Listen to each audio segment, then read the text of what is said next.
Турция, город Кемер, изобилие продуктов, овощной рыночек. Цены копеечки. Очень все красиво. Там рыбный ряд.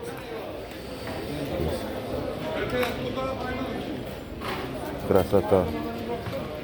Это вышло. А что Смотри, вот. Все, что хочешь, продается. Клубника по 100. Это 2 евро клубника получается.